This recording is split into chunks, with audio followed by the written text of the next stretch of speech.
The school bell rang, signaling the end of another long day at Wisdom College. Students poured out of the classrooms in groups, chattering excitedly about the upcoming weekend.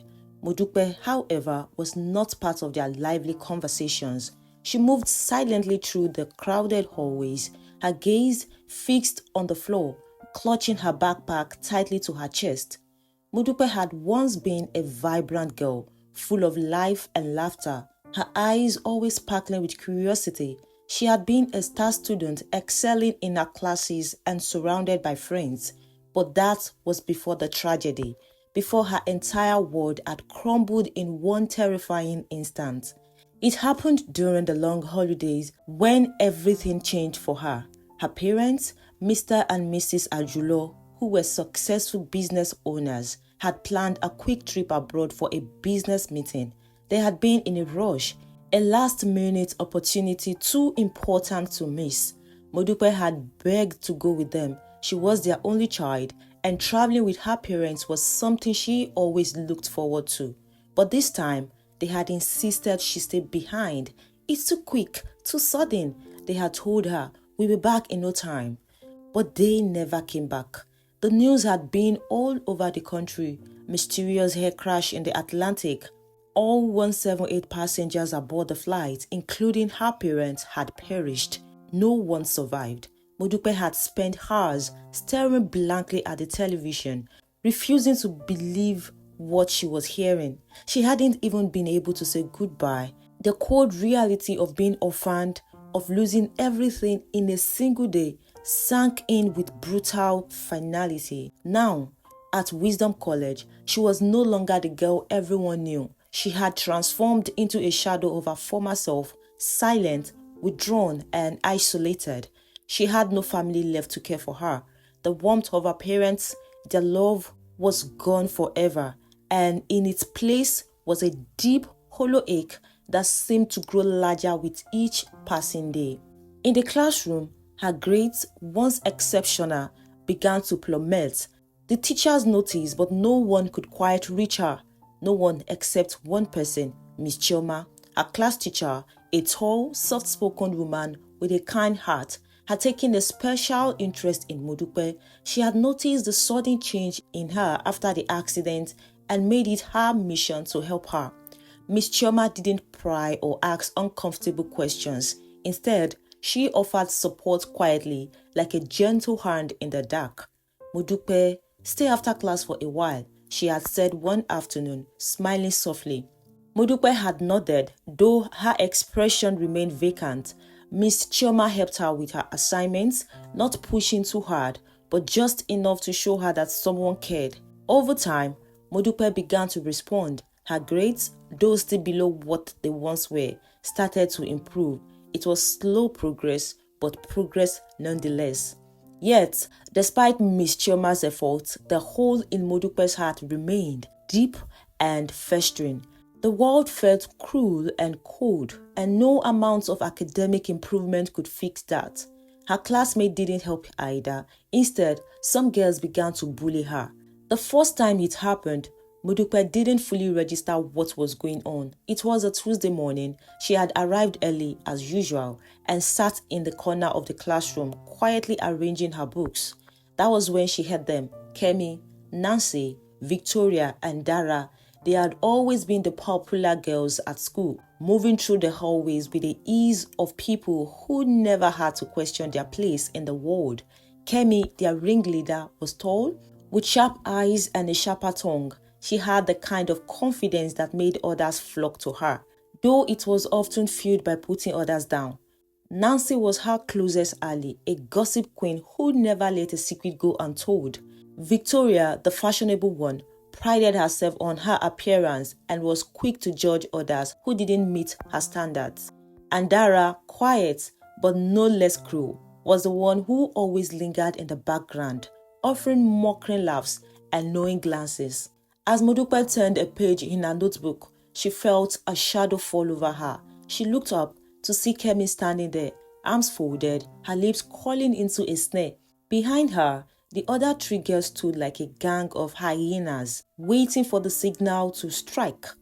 Modupe, Kemi began, her voice dripping with mock concern. "You're always so quiet. It's almost like you're a ghost.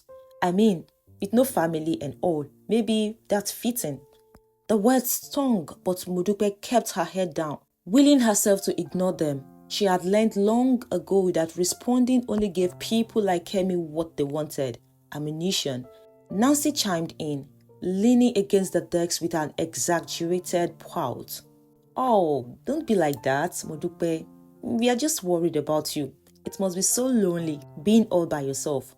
"Yeah," Victoria added, flipping her perfectly styled hair over her shoulder.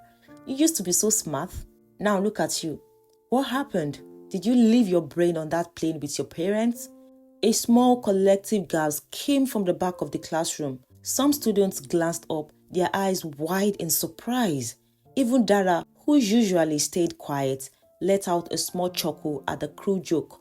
But Kemi and her crew didn't stop. "Maybe you can't keep up anymore because you're too busy daydreaming," Kemi said, leaning in closer. "Or maybe you just realized that no one cares about you." Modupe's heart pounded in her chest, but still, she didn't say a word. She had learned to swallow her pain, to keep it locked away where no one could see. The bullies wanted a reaction, but she refused to give them the satisfaction. Instead, she stood up quietly, picked up her books, and walked out of the classroom. Behind her, the girls burst into laughter. This was only the beginning.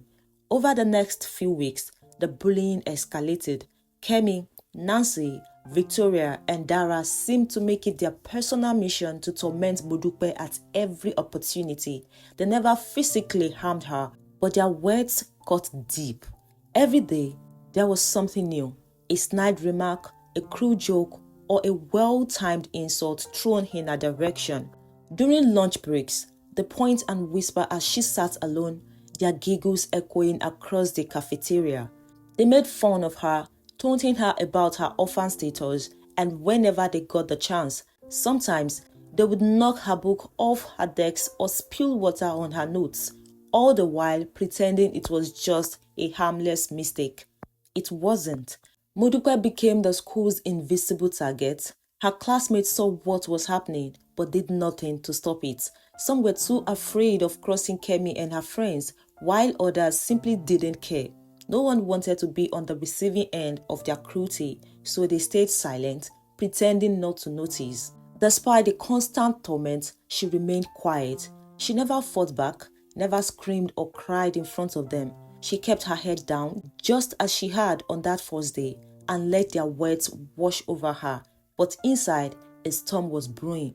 For all their bravado, Kemi and her crew had no idea what they were waking inside of Modupe. She was the perfect victim, quiet and unassuming, but they couldn't see the rage building behind her calm exterior.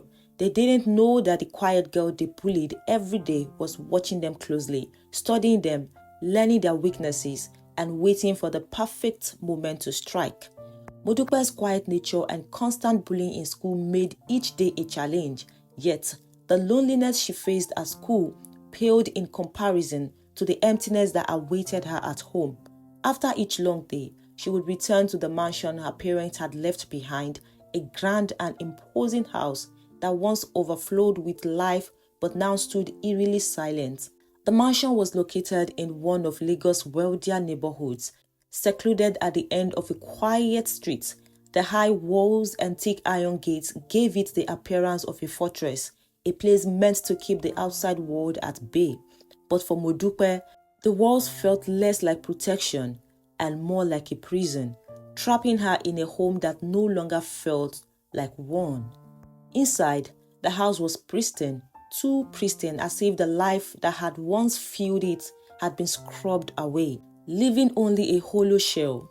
Every corner of the house reminded Modupe of what she had lost, every room echoing with memories that she wished she could escape.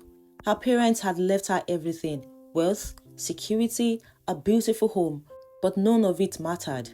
The mansion was as empty as her heart. The staff who worked in the house, cleaners, gardeners, and cooks, still maintained the property, but Modupe had distanced herself from them. She avoided their pitiful glances and refused their offers of help. She didn't want their sympathy, didn't want to hear their whispered conversations about the poor orphan girl who lived all alone. Modupe spent most of her time in silence. After school, she would walk through the front door and head straight to the kitchen, where she would prepare a small meal for herself. She ate slowly and quietly, sitting alone at the long dining table that had once been filled with the joyful sounds of family dinners. She remembered the way her father used to tell stories while they ate, his boomy voice filling the room with laughter, and the way her mother would smile warmly as she served each dish. But now, those moments were gone, and all that remained were the memories, too painful to relive yet impossible to forget. Once dinner was finished, Modupe would wander aimlessly through the mansion. She would drift from room to room, sometimes trailing her fingers along the walls, as if trying to feel some lingering trace of her parents' presence. She moved like a ghost, searching for something that no longer existed. The house was vast, but it offered no comfort, only shadows and silence. Most evenings, Modupe would find herself standing in the drawing room, where a grand piano sat beneath the large windows. It had been her mother's favorite room, the place where she would sit and play soft melodies after dinner. Now, the piano was silent, untouched since her death. On top of the piano, framed in silver, were the photos of Modupe's family. She would stand there, staring at the pictures, her heart aching with the weight of her grief. There was a photo of her parents holding her as a baby, their faces filled with pride and joy. Another of the three of them on a family vacation, arms wrapped around each other, their smiles wide and carefree. Modupe would reach out and trace her fingers along the glass, as if by touching the photos, she could somehow bring them back. But no matter how many times she looked at their faces, no matter how many nights she spent standing in front of those pictures, the reality remained unchanged. They were gone and they were never coming back. Each night, she made the same wish. As she stared into her parents' eyes, she whispered the words under her breath, like a prayer to the universe. Please, come back. Please, I need you. But no matter how many times she wished, no matter how much she pleaded, the house remained silent. Her parents' absence filling every corner. The pain was constant, a heavy ache in her chest that never seemed to fade. The nights were the hardest, alone in the mansion, with only the faint sounds of the city outside. Modupe's mind would wander into dark places. She would lie in bed, staring up at the ceiling, wondering why the universe had taken her parents away. She thought often about the day they left for that business trip, about how she had begged to go with them. If only she had been on that plane, would it have been better? Would she be with them now instead of enduring this endless loneliness? The thoughts haunted her, but she knew it was futile to wish for what could never be. During the day, Modupe managed to hold herself together. She focused on her schoolwork, even as the bullying weighed heavily on her. But when she returned home to the empty mansion, the walls seemed to close in around her. The silence became oppressive, and the loneliness was almost unbearable. Caring for herself had become second nature. She cooked her own meals, kept the house in order, and went through the motions of everyday life, but it was all mechanical. No matter how hard she tried to distract herself with routine tasks, the grief lingered, always just beneath the surface. Every room in the mansion held a memory of her parents. The scent of her mother's perfume still faint in the air, her father's favorite chair sitting untouched in the corner of the living room. These reminders brought her comfort, but they also deepened her sorrow. Each night, after making a quiet wish for her parents to return, Modupe would stand in front of their photos one last time before heading to bed. She would whisper to them, telling them about her day, even though they could no longer hear her.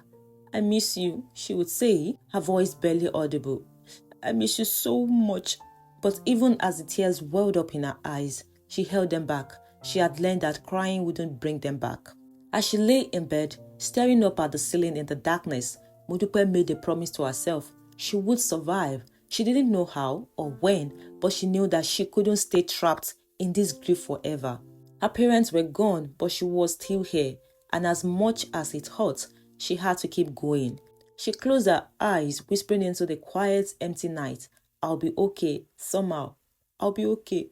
The classroom was quiet one afternoon, with only a few students lingering behind as the rest of the school filtered out. Modupe sat in her usual spot by the window, her head down, eyes fixed on her notebook as she pretended to work on an assignment. The truth was, her mind wasn't on the equations in front of her, but on the cruel words that Kemi and her friends had whispered throughout the day. Their tones lingered like a bitter taste she couldn't wash away. She was pulled from her thoughts by the soft sound of approaching footsteps.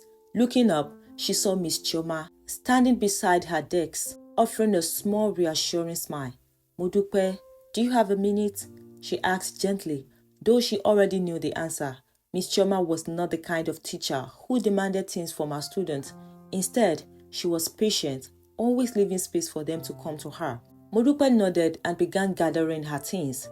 Her movements slow and deliberate. She knew what was coming, another attempt from Miss Chioma to talk to her, to help her, but what could she say? No amount of tutoring or kind words could change what she was going through. The weight of her parents' death still hung over her like a dark cloud. And now, on top of that, she had become the target of relentless bullying.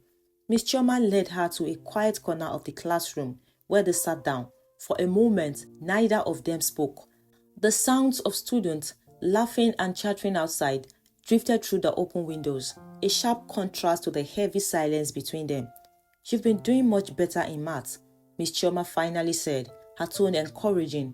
"I've seen real improvements in your work."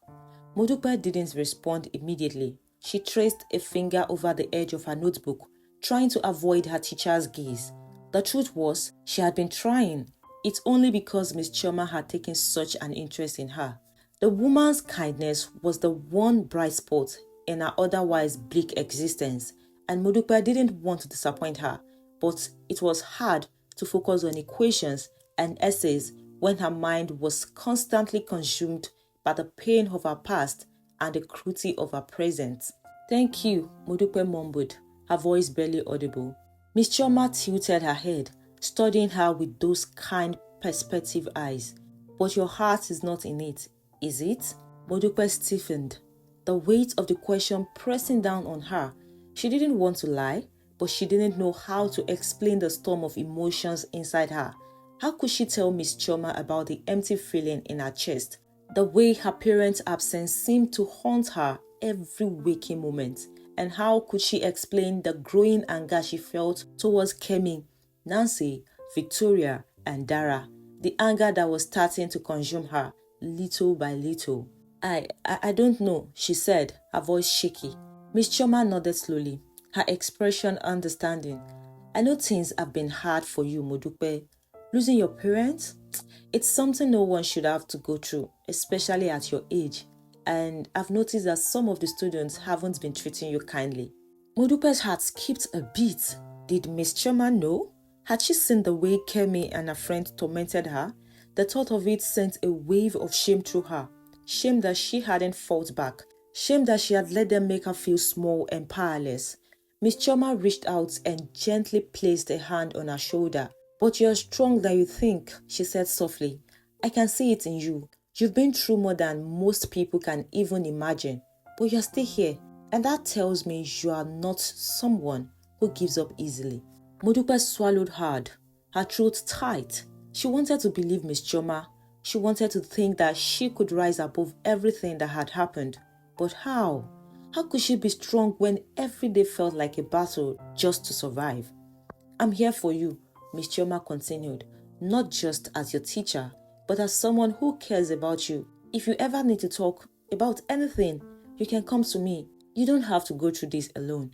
The kindness in her words was like a balm to Modupe's wounded soul, but it also brought an uncomfortable truth to the surface.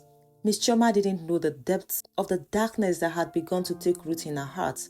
She didn't know that beneath Modupe's silence, something cold and unforgiving was growing. Modupe had tried to stay strong, tried to rise above the bullying, but the more the girls tormented her, the more she found herself wanting to strike back. She had never been a vengeful person before, but the constant bullying was like a fire being stoked inside her. And with each cruel word, each snare, it grew hotter and more dangerous. At first, She had tried to suppress it, to push the anger down and focus on her studies, but now she wasn't so sure she could. Miss Chima's voice broke through her thoughts. I know you are going through a lot, but remember, whatever happens, you are not alone and you are stronger than you think. Modupe nodded again, this time more firmly. She appreciated Miss Chima's words, but they didn't change the reality of her situation. The bullies weren't going to stop. They saw her as weak, as someone they could hurt without consequence. And as much as she wanted to hold on to the kindness Miss Chioma had shown her, a different part of her was starting to take over, a part of her that was no longer willing to be the victim. As Modupe left the classroom that day, her mind was racing. Miss Chioma's encouragement had given her a flicker of hope, but the bullying had pushed her too far. She could feel herself changing, and it frightened her. The anger that had been simmering inside her was now boiling over, and she knew it was only a matter of time before she acted on it. The bullies didn't know what was coming. They didn't know that the quiet, broken girl they tormented every day was no longer willing to play the part of the victim. They didn't know that she had begun to carefully plan her revenge, and they would never see it coming. The days at Wisdom College dragged on, each one blending into the next, but for Modupe, every passing her felt heavier. The bullying had become a regular part of her life, a cruel routine that twisted her insides and left her wondering how much more she could take. Kemi, Nancy, Victoria and Dara had grown bolder with their torment, their tones sharper, more vicious. It was as if they could sense that Modupe would never fight back, that she was an easy target, one they could pick on without fear of consequences. But they were wrong. Look at her, still wearing her ugly sad face. I guess, since your parent left you, you couldn't wear a little smile. What a pity. Nancy would snare as Modupe walked past. Kemi, always the leader, took it further. Maybe we should wear her a makeup. Wouldn't want our poor orphan girl to keep looking sad like a beggar. The others laughed, but Modupe kept walking, her fist clenched at her sides. She could feel their eyes on her, feel the weight of their judgment. Each insult hit her like a brick, but she refused to let them see her break. Yet every day, their bullying pushed her closer to the edge. One afternoon, during lunch, Modupe sat alone at the far end of the cafeteria as she always did. She picked at her food, her appetite dulled by the weight of their whispers and sneers from across the room. She could feel them watching her, laughing, plotting. She had learned to anticipate it by now. Suddenly, she heard the scraping of chairs behind her. She tensed, knowing what was coming. Hey, Modupe, Kemi's voice rang out, falsely sweet. We were just talking about you. Modupe didn't look up. She stared at her food, her hands tightening around her fork. You always sit here by yourself, Kemi continued, sitting down across from her. Nancy, Victoria, and Dara stood behind her, their expressions smug, like they were about to witness something amusing. It must be so lonely, you know, without any family. But don't worry, we've decided to keep your company today. Modupe's chest tightened, but she didn't respond. She had learned that saying nothing was often the best way to get through their bullying. If she didn't react, they would eventually lose interest, or so she hoped. But Kemi wasn't done. She reached across the table, picking up Modupe's school bag and inspecting it like it was some kind of joke. What is this? She tossed it to Victoria, who laughed as she opened it and began riffling through Modupe's things. Let's see what you've got in here. Any secrets, orphan girl? Modupe's heart raced. Her books, her personal belongings, everything was in that bag. She stood up quietly, reaching for it, but Kemi blocked her path, smiling that cruel, twisted smile. You're not going anywhere, Kemi hissed, standing up as well, towering over Modupe. You are just going to stand there and watch. After all, it's not like you can do anything about it. Nancy and Dara snickered, their eyes glinting with malice. Victoria, still rummaging through the bag, found Modupe's notebooks and tore a few pages from one of them, crumbling them up and tossing them onto the floor. Oops, Victoria said with mock innocence. Did I just ruin your homework? Modupe's hands shook. She felt her body growing rigid with anger, but still, she stayed silent. She stared at the floor, her jaw clenched so tightly It hurt. Inside, something was breaking. She could feel the threads of her patience, her restraint, snapping one by one. She wasn't going to take this anymore. Suddenly, Nancy, always eager to escalate things, picked up a bottle of water and poured it over Modupe's untouched lunch. The rice and beans turned into a soggy mess, spilling over the tray. "Looks like you won't be eating today either," Nancy said with a grin. "But then again, you're used to going without, aren't you?" That was it. That was the final straw. Modupe felt something shift inside her, a cold, unfamiliar resolve. The anger that had been simmering within her for so long finally boiled over. But she didn't lash out. She didn't scream or cry, as they might have expected. Instead, she looked up, meeting Kemi's eyes with a gaze so steady and chilling that it caught the taller girl off guard. "Keep the bag, but remember this moment," Modupe said quietly, her voice steady, her anger so tightly controlled that it startled even her. Kemi blinked, confused for a second by the sudden confidence in Modupe's tone. "What did you say?" she demanded, her voice hardening again. Modupe leaned in just slightly, her dark eyes locking with Kemi's. "You will regret it." The words hung in the air, heavy and ominous. For a brief moment, the cafeteria seemed to fall silent. Even Kemi, who was never rattled, appeared uncertain. The confidence she always carried faltered as she stared at Modupe's expression, calm, unblinking, and cold. The other girls, sensing the shift, glanced at each other uneasily. They had never seen Modupe like this. She had always been quiet, always docile. But this was different. This wasn't the girl they had been bullying for weeks. Without another word, Modupe turned and walked away, leaving her bag and her ruined lunch behind. The bully stood frozen for a moment, unsure of what had just happened.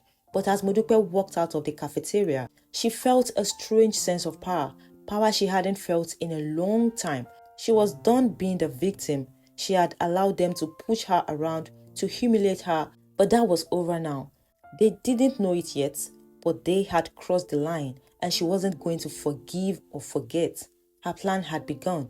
From that day forward, something in Modupe changed. She no longer walked through the halls of Wisdom College with her head down, though she didn't raise it in defiance either. Instead, she carried herself with a new kind of calm, one that no one, not even Kemi and her friends, could quiet place.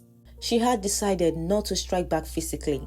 That would be too obvious, too crude, and frankly, not nearly satisfying enough. No, Modupe had something else in mind. She would break them slowly, in ways they wouldn't even see coming. They had underestimated her, dismissed her as weak and powerless. Now, she would show them that even the quietest person can be the most dangerous when pushed to their limits. The first to fall was Kemi. Kemi prided herself on her academic success. As the top student in the class, she held her grades up like a badge of honor, her smug superiority reinforcing her role as the ringleader of the bullies. Modupe had noticed this early on, how Kemi basked in the praise from teachers, how she flaunted her high marks to make others feel smaller. It wasn't hard for Modupe to find a way to strike. Kemi, confident in her abilities, was careless. She left her homework in her locker, often half-finished but polished enough to show her intelligence. Modupe watched and waited for the perfect moment. One afternoon, when the hallway was quiet, she made her move. Kemi's locker was always left slightly ajar, never locked properly, a sign of her arrogance. Modupe slipped in, found Kemi's nearly completed math assignment, and pulled it out. The paper was neat, filled with equations and answers that were sure to earn her top marks. Modupe didn't tear it up. That would have been too obvious. Instead, she carefully erased several key answers, replacing them with small but subtle mistakes. She left the paper exactly as she had found it, slipping it back into the locker with precision. The next day, when the class handed in their homework, Modupe watched Kemi with quiet satisfaction. Kemi, as usual, was smug, confident that she had once again outperformed everyone. But when the assignments were returned a few days later, Kemi's face fell. 54%? she whispered in disbelief as she stared at the red marks on her paper. How? How could I have made such many mistakes? The teacher, Miss Chioma, stood at the front of the room, puzzled as she reviewed Kemi's work. This isn't like you, Kemi, she said, her brow furrowed. You've been sleeping lately. Are you distracted? Kemi stammered, her face flushing with embarrassment. The other student glanced over at her, some murmurings in surprise. Modupe kept her head down, hiding her small smile. It wasn't a dramatic failure, but it was enough. Kemi's reputation as a perfect student had been cracked, and Modupe knew it would eat at her. Every time Kemi looked at her grades now, she would wonder if she was losing her touch, if her intellect wasn't as flawless as she thought. It was a small victory, but it was just the beginning. Next was Nancy. Nancy, the loudest of the group, thrived on attention. She loved being at the center of every conversation, spreading gossip like wildfire, and always knowing everyone's secrets. But there was one thing that terrified her: creepy crawlies, spiders, cockroaches, ants. Anything with more than 4 legs could send her into a panic. Modupe, having observed Nancy's constant chattering and dramatic reactions, knew exactly how to use this fear against her. It didn't take much effort. One morning, before the first bell rang, Modupe slipped into the classroom early. In her hand, she carried a small container filled with harmless but very realistic-looking plastic spiders. She carefully placed a few inside Nancy's desk, hiding them just beneath her notebook. She placed others in her locker, tucked between her books. When Nancy opened her desk later that morning, the reaction was immediate. "Oh my God!" she screamed, jumping out of her seat and flinging her notebooks across the room.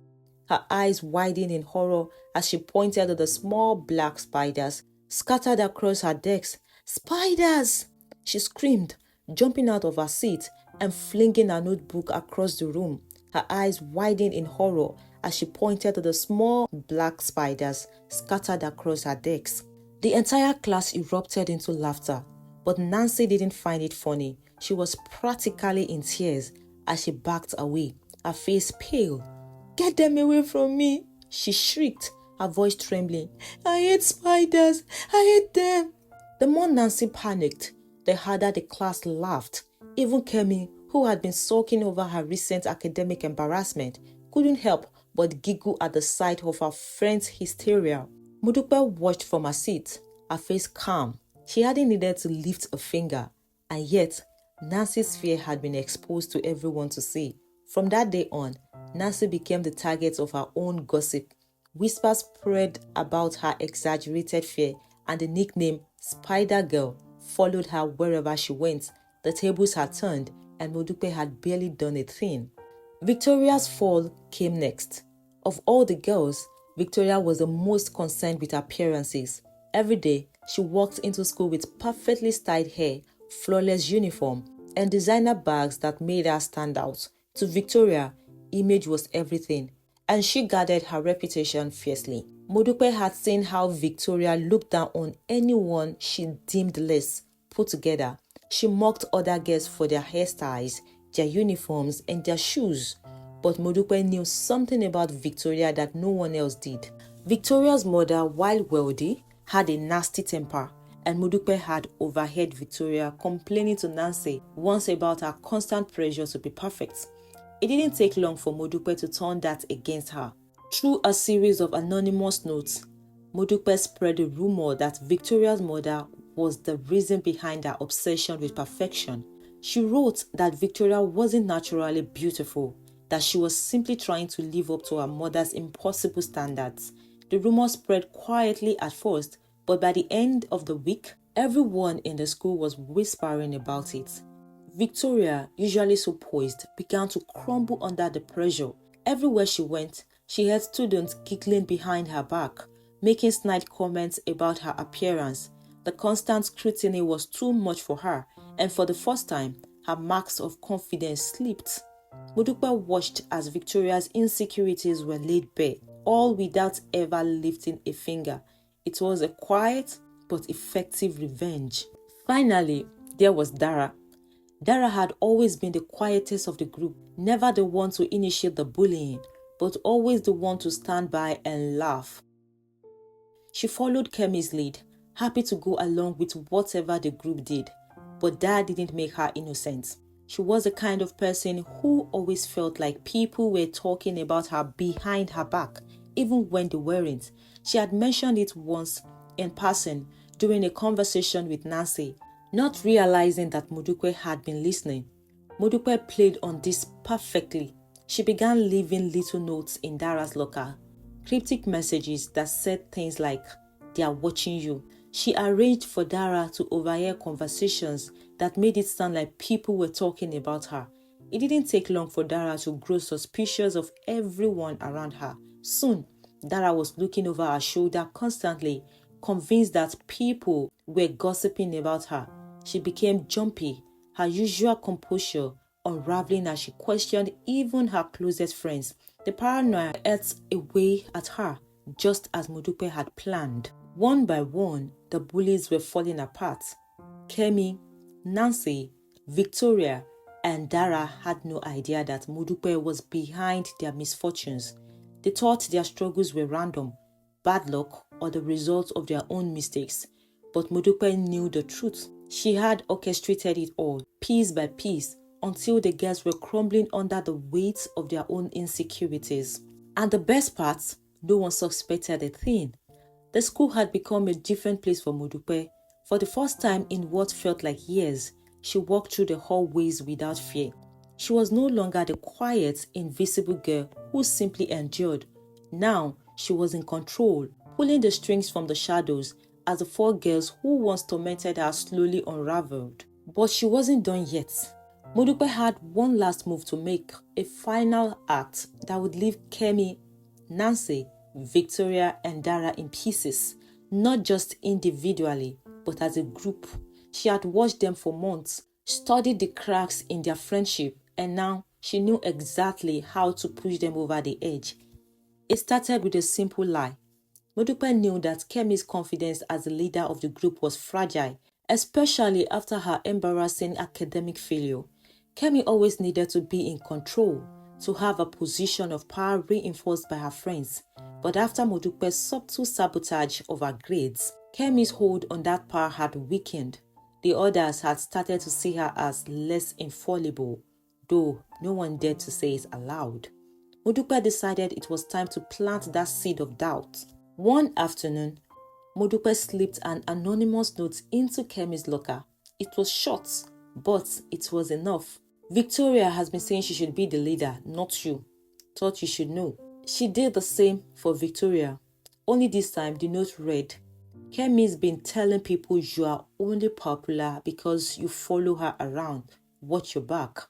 For Nancy, the note hinted that Victoria had been spreading rumors about her fear of spiders, mocking her behind her back. And for Dara, the quietest of the group, the message was simple. They don't trust you.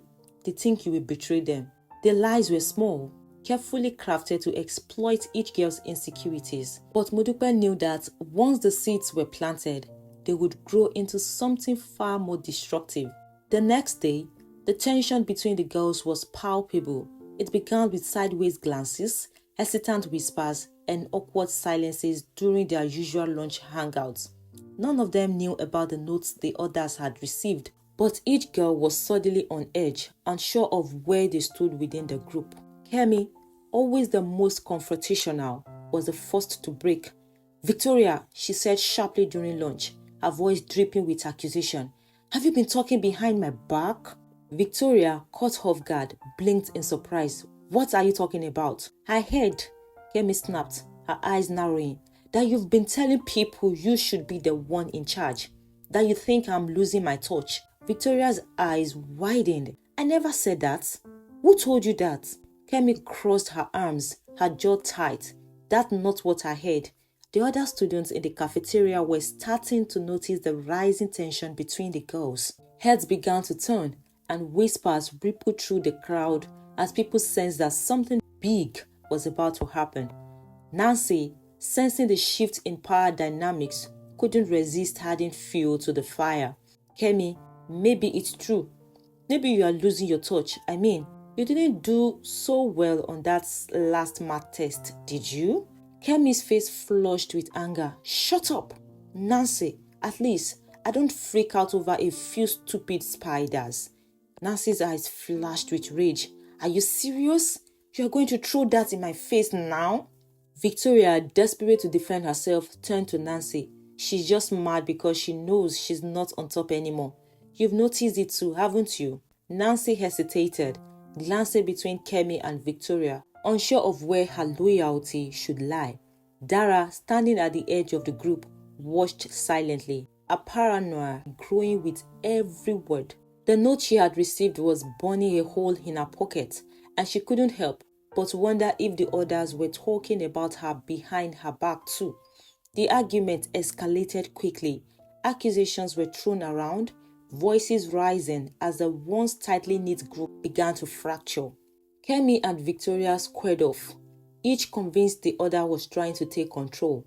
Nancy, eager to stir the pot, added snide comments whenever she could, while Dara stood frozen, feeling more and more isolated as the fight unfolded.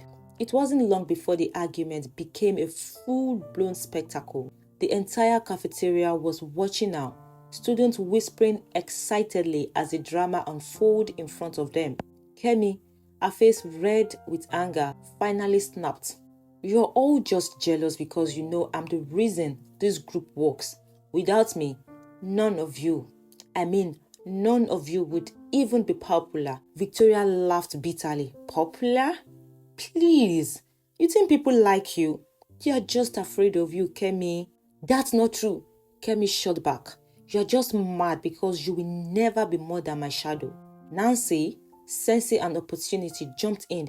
Victoria is right, you know? People are only scared of you, Kemi. No one actually respects you. Dara, overwhelmed by the chaos around her, finally spoke up, her voice trembling. Stop it! Why are you all turning on each other? Kemi whirled around to face Dara, her eyes blazing. Because they are weak. You are all weak. The cafeteria fell silent. No one moved. No one dared to breathe as Kemi's words hung in the air, dripping with venom.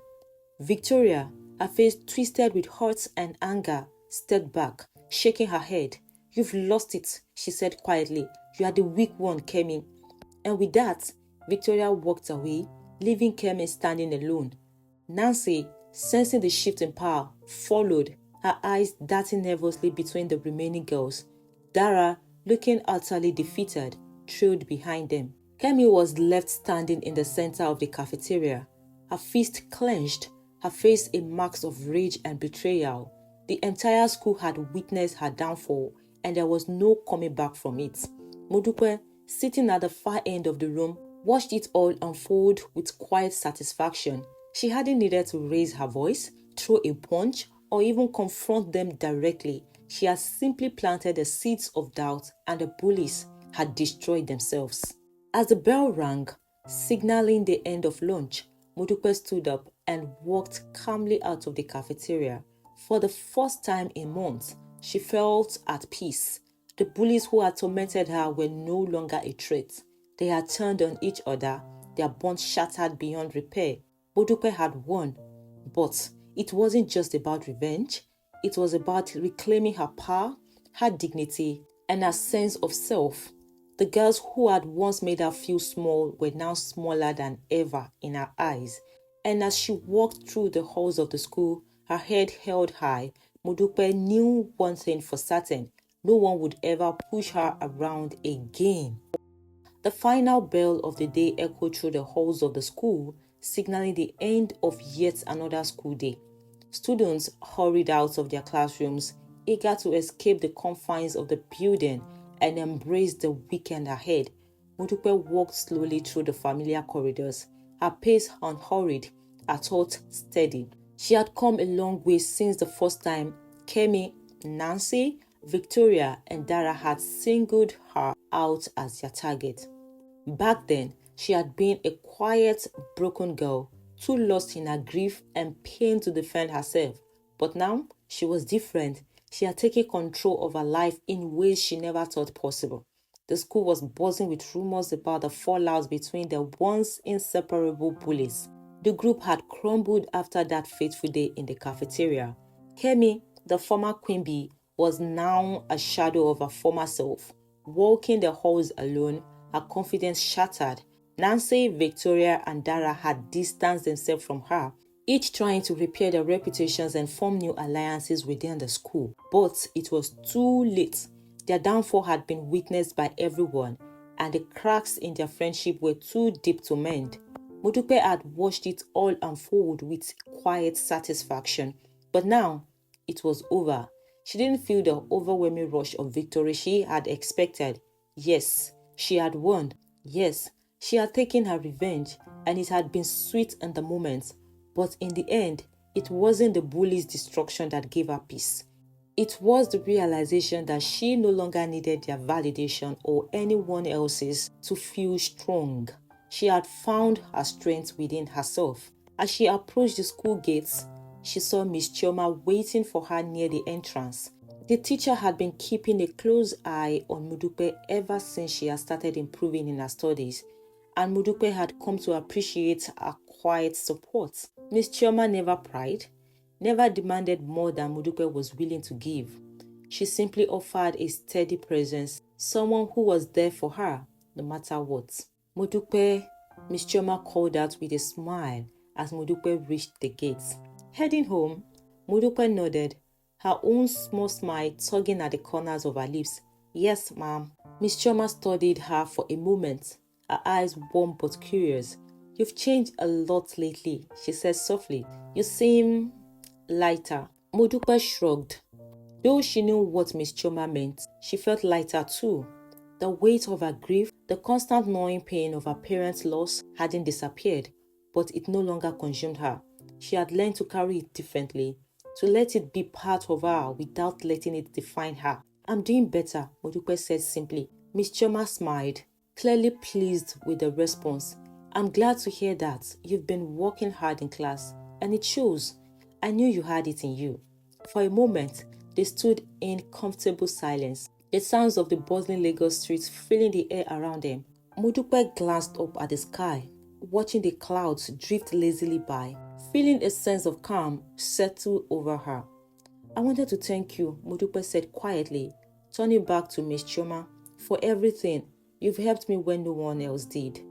Miss Chioma's smile widened. You don't have to thank me, Modupe. You did all the hard work yourself. I just gave you a little push when you needed it. Modupe nodded, appreciating the truth in her words. Miss Chioma had been there when she was at her lowest, offering support without expecting anything in return.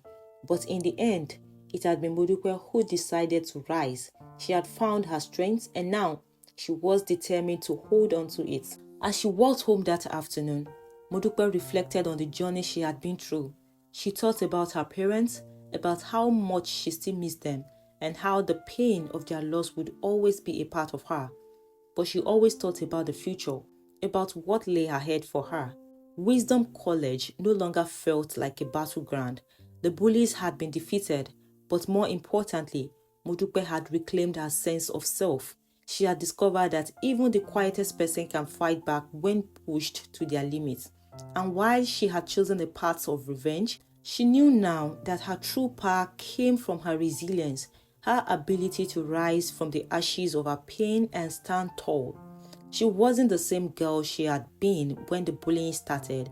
She wasn't a victim anymore. She had learned that she could face the worst of what life threw at her and still come out stronger on the other side. As she reached her foster home, Modupe paused for a moment, looking up at the sky once more. For the first time in a long time, Modupe felt hopeful about the future. She didn't know what challenges would come next, but she knew one thing for certain: she was ready. Thank you for watching this gripping tale of resilience and revenge. Modupe's journey reminds us that even the quietest, most broken souls can rise when pushed to the edge. Her silence became her strength, and her revenge, a lesson no one will forget. Don't forget to like, share, and subscribe for more stories that captivate and keep you on the edge of your seat. And always remember that every person has a breaking point. So, what would you do if you were in Modupe's shoes? See you in the next one. Goodbye.